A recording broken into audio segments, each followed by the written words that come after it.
I've had plenty of people tell me that ideas that I have will not work. I'm not going to sit here and argue with you all day. I'm just going to go back to the laboratory and prove it. Our Bay Area innovator today is Dr. Garry Nolan, the Ratchford and Carlota A. Harris Professor in the Department of Pathology at Stanford University School of Medicine. He has published over 350 research articles, is the holder of 50 US patents, and has been honored as one of the top 25 inventors at Stanford University. If you know you're right and you can see the steps to get there clearly, don't let somebody else dissuade you. Just do it. In addition to research, he has founded several biotechnology companies, two of which are currently trading on NASDAQ. He has also been particularly active in the study of unidentified flying objects, also known as UAPs. They said, oh, don't touch it. And they said, you're going to ruin your reputation, Garry. I'm not saying I'm right about it being aliens or extraterrestrials. I'm saying it's right to ask the question. This is Bay Area Innovators, and I'm your host, Steve Ispas. Dr. Nolan, welcome to our program. Thank you very much. Well, glad to have you here. So I'd like to talk about some of your inventions, and the one that comes to mind is the 293T. This is the cell rapid retrieval mass production. Please tell us what the invention is about and how it's applied in everyday life. So the 293 T-cell retroviral production system is a way to create what's called a vector, a retroviral vector that can carry genes to the target cells. It is simultaneously a way to deactivate the bad aspect of the virus and then reinvent it so that it can be a vehicle for like to carry the cargo of interest to us. So when I then got a position at Stanford, start my own laboratory, I decided to make what I would think of as a stable cell line. So we reinvented the cells, and they were stable, and we called them the Phoenix lines. Phoenix means, if you remember the old ancient Egyptian story of rising from the ashes. Yes. So the idea was that DNA rises from the ashes, becomes a retrovirus again, lives again, and can be used to deliver genes. So that was the origin why we called it the Phoenix lines. And the Phoenix lines ended up being extremely popular because they were stable and everybody wanted them, and we probably gave them out to something like 20 or 30,000 laboratories around the world. Because I did it in a way that I rewrote the material transfer agreement that normally universities use that ends up being cumbersome and gets lawyers involved. And I just wrote a quick, easy one-liner saying, you can use this, just don't use it commercially, and you're responsible and liable for any problems that you cause with them. But you can have it under those terms. And that was very agreeable to most scientists. And then it was used everywhere. And then when it was time to start to think about gene delivery for gene therapy in the human realm to fix people who might have genetic defects, then people looked upon the 293 system as, okay, well, here's a baseline, here's we can use this. And so then it became the system for developing retroviruses for gene delivery in humans. And that's still the case now? And that's still the case, yeah. Wow. Yeah. Wow.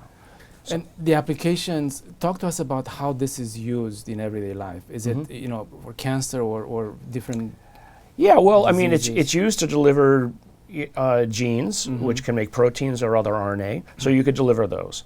You deliver genes and proteins. So that would be sort of the end goal in human therapy. Is this in effect altering the DNA? Is changing the it's changing. That's what it does. It delivers genes to cells and alters the DNA by inserting the DNA more or less randomly into the genome. It doesn't affect the germline. In other words, you're not putting it in eggs and you're not putting it in sperm. So it's not passed on to the next generation. But it is integrated into the cells that are important. So people have used it for delivering genes to brain, delivering genes to the retina, delivering genes all over the place. We have visited your lab. Please talk to us about some of the things we have seen there. Walk us through the lab that you have at Stanford. So I showed you 3 instruments in the laboratory. One of them is CyTOF. the instrument that was sort of the workhorse of my laboratory in the 2010s, and even today it's still being used. I showed you the multiplexed ion beam imager, which is a kind of spatial way of reading biopsies in this case. We tag antibodies with metals rather than with fluorophores, so that's how we got up the number of simultaneous parameters. MIBI, what we're looking at is human biopsies, looking at cancers mostly, to understand all the different cell types that are there relative to and how they're positioned around the cancer. We have another instrument called Codex, or PhenoImager as they renamed it, by the company Akoya that I started. There we're tagging antibodies with fluorophores, but we have a way of getting to 50 or 100 by doing 3 at a time. And we iterate 3 at a time.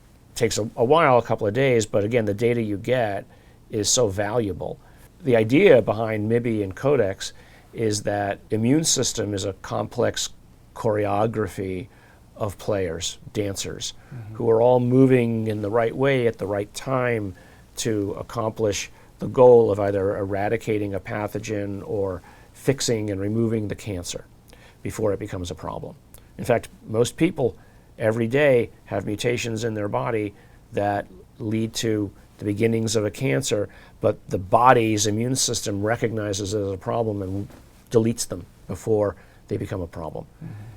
Cancer is where the cancer cell has evolved a way to evade these immune deletions.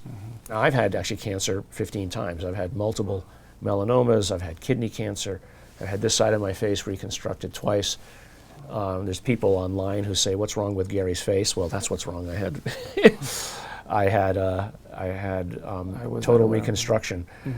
So, understanding how those cells are interacting with each other, and how cancer is confusing the immune system to actually trick the immune system into supporting its growth, is what this data collection is all about. We're now using artificial intelligence to look at the patterns, because no human can possibly be an expert in all of the fields of biology and cancer biology required. So there's a Zen Buddhist saying that basically the flip side of the perfect question sits the perfect answer. If I ask the question in just the Zen Buddhist correct way, the answer becomes obvious. And so that's what we've been doing. The next question is more of a philosophical question. What is the most beautiful thing about DNA when you think about it? Well, to me, the most interesting and beautiful and fascinating thing is the information compaction that's there. And people don't really think about that. People, often talk about the DNA code. One way to think about it, if anybody in the audience knows about artificial intelligence and large language models, and how they compact information into just a few gigabytes. I mean, DNA is only a few gigabytes. It's like 3 billion base pairs. 3 billion individual letters does not explain this. Everything, yeah. In terms of the linear sequence. So the way you have to think about it is that the DNA in the egg serves a different purpose than the DNA in a nerve cell or the DNA in the heart cell. It has all the information there. As the DNA replicates in the different cells that it becomes, it actually assumes a different function or set of functions in each cell. The way I usually talk about it is, where is the gene for nest building in birds? Is there a gene for building a nest in birds? Because people often think of the gene for intelligence or the gene for this or that. Turns out there is no gene for nest building any more than there's a gene for me liking chocolate, right? But what there is as the DNA is replicating, it is assuming a new environment. It's unzipping into a new environment using a computer terminology. Right. And it's expecting a certain environment. And then it divides again and again and again. And so what's happening is, eventually what is built in the bird's brain are different cells in just the right place at the right time, signaling in just the right way, that has the instinct for building one kind of nest versus another. And if you ever watched a nature documentary, you can see all the different styles of nest building that different birds will have. It's all built but you have to reverse engineer the final structure of the bird's brain back to the DNA, and you can't find any one place. It's distributed across the genome, as it turns out, most likely in what's called an epigenetic state. So it's not just the linear sequence of the DNA, it's the three-dimensional information of the DNA that actually has a code in it that we've yet to decipher. Could there be a deeper layer, like maybe at the top layer you see the 3 billion codes, but this could be a deeper layer? Absolutely. No, that's exactly what I'm saying, is that there's codes within codes within yeah. codes. You know, the ability to understand that is actually, frankly, starting to become possible given the artificial intelligence programs that people are writing. So people have looked now, using these large language models, like OpenAI and GPT and other things, they've looked at the code and they find and see vast codes and programs that at prior levels of analysis we never saw before. And so that's only just starting to become available. That reminds me of the movie or the book Contact, when the first level of information was first a prime number, right? Yes. And then it was the image, and then it was much more complex. And that great part where the billionaire who's funding Jodie Foster's basically says to her, because they couldn't figure it out, because you're only thinking in 2D, but if you make it into a 3D, which is what epigenetics is, it's 3D, now you can basically see how all the pieces fit together. Right. Next question is, do you see a paradigm shift in this lifetime? A scientist will not agree with the divine creation of the universe because it cannot be explained by science. 2, because I'm a top scientist, I feel that could be a God or a creator that created this, because the way it's made, it couldn't happen by itself. Right. It's just too much to happen by itself. Well, I mean, I think that, first answer is no. I don't think that there's proof one way or the other of a God. Now, there might be. I'm not saying there isn't. I'm just saying that science doesn't say that. If you look at the structure of the universe, if you understand anything about particle physics and all the various waveforms and how the waveforms define how one particle interacts with another, how an up quark interacts with a down quark and comes together to make from a distance, and all the rules down there, what you realize, whether somebody made it or not, is you have a very complex computer program that in and of itself enables the reality around us to be present. Now, I don't need to believe in a God to be awestruck by that, right? That the vast amount of information that we've already discovered gives us an appreciation of the complexity of the world in which we live. So I'm happy just to wait until some point in time after my time on this earth to see whether or not there's something else out there. Fascinatingly, there's actually there's a physicist who is experiencing a bit of a resurgence. He's dead. He's a German physicist. His theory of how the universe is put together, first of all, explains what are called the constants of the universe to a great degree of precision. In ways that others don't. But in his, in the putting together of his treatise, he says, look, that there's ways that matter can come together in a way that when it is in a sufficiently complex form, it can create a free living energy that in and of itself can live without the supporting structure. So he proposed, it's a fascinating idea, and this is probably the reason why he was kind of kicked out of mainstream physics at the time. He said, this is where the soul comes from. The soul can be explained by physics. Now, I'm not saying it's true.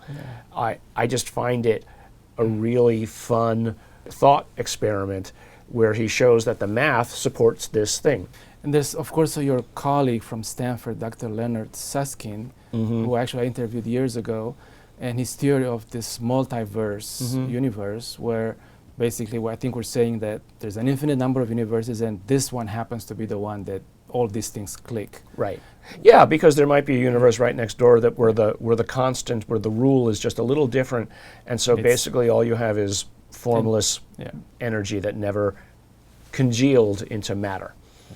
It seemed like a waste of space and time, but you know, I mean, if it's infinite, and you imagine if you can wrap your head around what infinite means. Exactly. And there's actually an interesting documentary on it I saw about what infinity means. It's called the Theanthropic Principle, meaning we live in the universe that allows us to exist, but that doesn't mean that we're the only ones, but because there's an infinite number of other universes where we could never be. If we were to go over there, we'd basically just dissipate or form a puddle of goo. Please tell us about your other inventions, the CyTOF and the quantum barcoding, which is, I understand, the more recent invention. Okay, so CyTOF was born out of a limitation of an instrument called a fluorescence-activated cell sorter.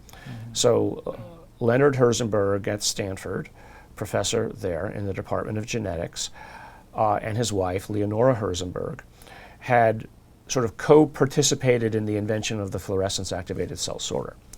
They'd already developed this instrument, and it at the time could not only analyze proteins in cells, on cells, I should say, with antibodies that bound to target proteins, and they had fluorophores on them. These are basically tags that you could use to read whether or not the antibody was there, and therefore infer that the protein was there because it was binding specifically to that protein. But they could only do 3 tags at a time when I was there. And when I left their lab to go to David Baltimore's lab, I think we were up to 5. And the instrument that I had used that could do 2 or 3 was ready to be delivered to the Smithsonian as part of their display and exhibit on biotechnology in Silicon Valley. Right, so I actually signed up the last day to make sure that I was the last one to use it, and I wrote my name on the inside of the instrument. So 300 years from now, if we don't fall off a cliff, someone will say, who's this narcissist who wrote his name in here?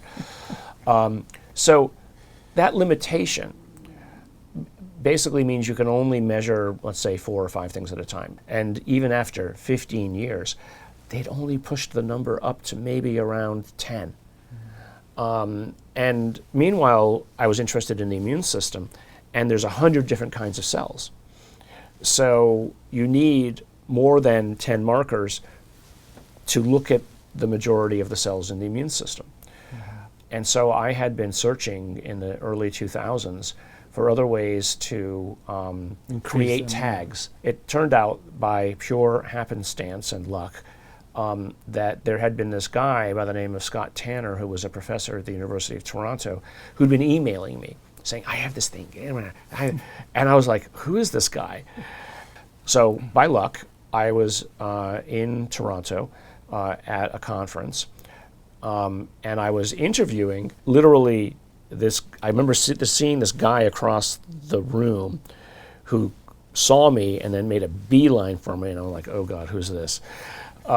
And it was this guy, Scott Tanner, who would not let me leave until he explained to me what he had.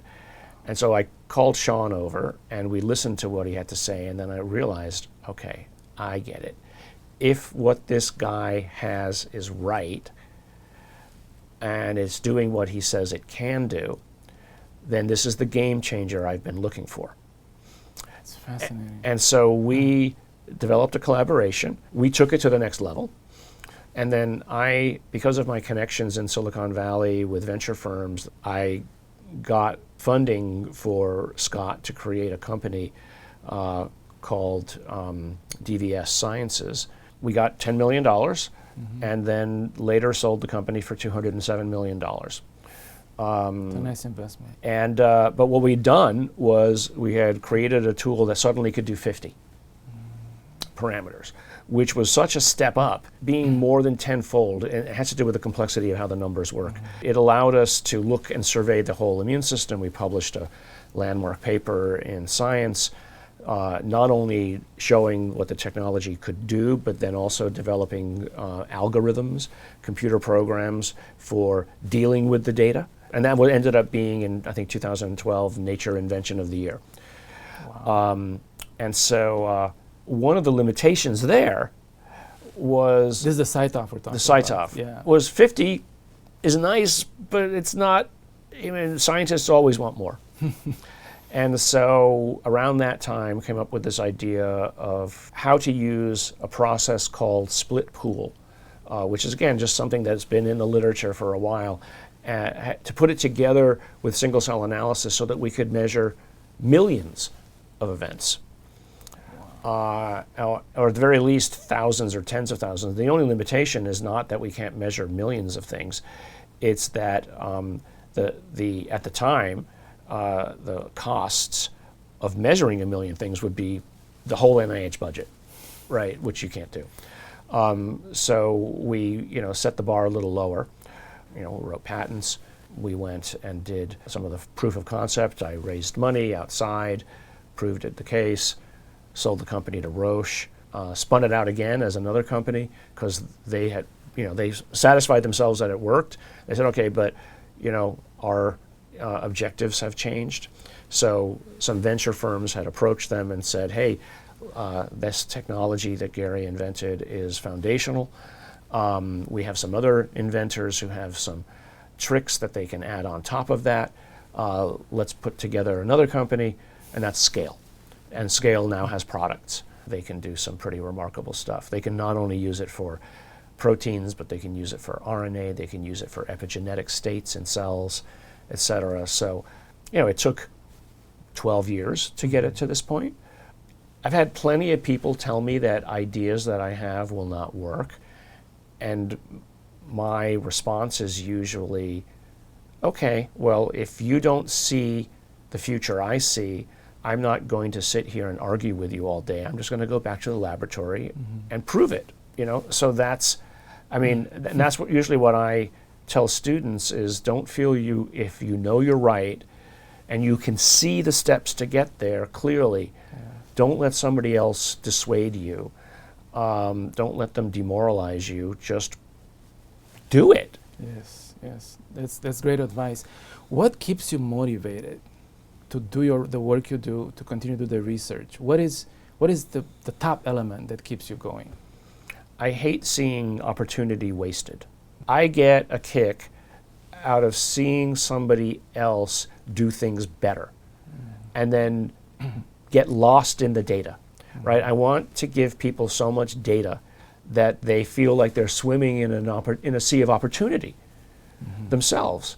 Speaking of that, you formed several companies, two of which are on NASDAQ. Maybe there's more going to be there.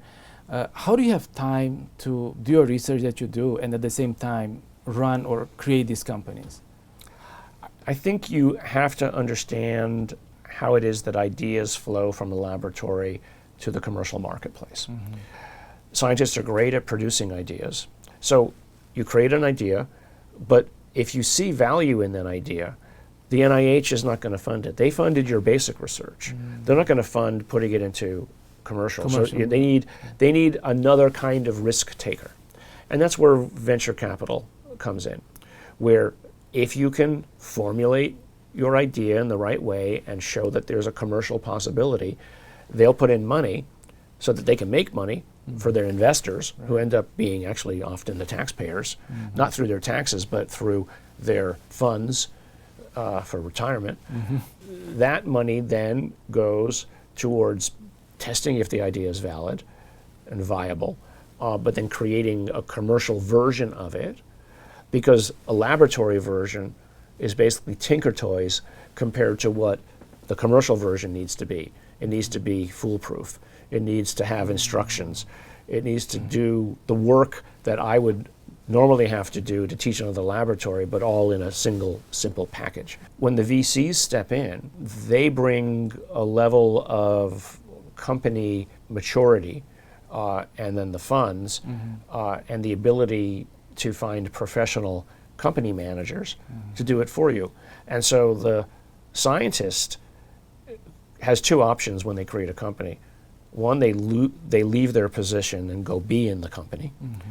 But then that's going to be it. That's it. That's usually it. And sometimes if you're amazing, you get a chance to come back. Or you stay and you basically give over your baby to the venture capitalists. And I think I would say to any startup professors who might be out there is be prepared to step away, or be prepared maybe to be pushed out, because once you hand over the idea, they don't necessarily need the founder there nagging them about how they should be doing things. What you do is you're giving it over. You say, call me if you need my advice, but I trust you. And so, like with children, you invest your mental energy into giving them the ability to go out and be themselves in the world. So the same thing with companies. You, at least I do, start multiple companies. I've had a couple of failures, but the majority of them have done quite well. So that's how you do it. You do it by not doing it. Yeah. I don't run them. Yes. No, but I also wouldn't go to them because I'd be fired probably in a week. I hate people telling me what to do. I mean, I'm probably the worst employee in the universe. Dr. Nolan, thank you so much for your time. We'll be back with you next week to follow up on this discussion. Great. Thank you for watching another episode of the Bay Area Innovators. If you like our show and if there's someone you have in mind who should be on our show, please send us an email at sfbay@epochtimes.com. We would love to hear back from you. Thank you so much, and we'll see you next week. It was great. I once I was in such a rush to get to the plane one morning, and I went all the way to Stockholm, Sweden, in my slippers. and I got there, and the taxi dropped me off at the wrong hotel. It's winter. Winter. Oh, okay. And I had to walk through the snow a few blocks in my slippers. Wow. There were no shoes or anything in the airport, because I had to buy things in the airport. No. I had to buy clothes in the airport one time. No, it was San Francisco Airport, so there are no shoes. Yeah.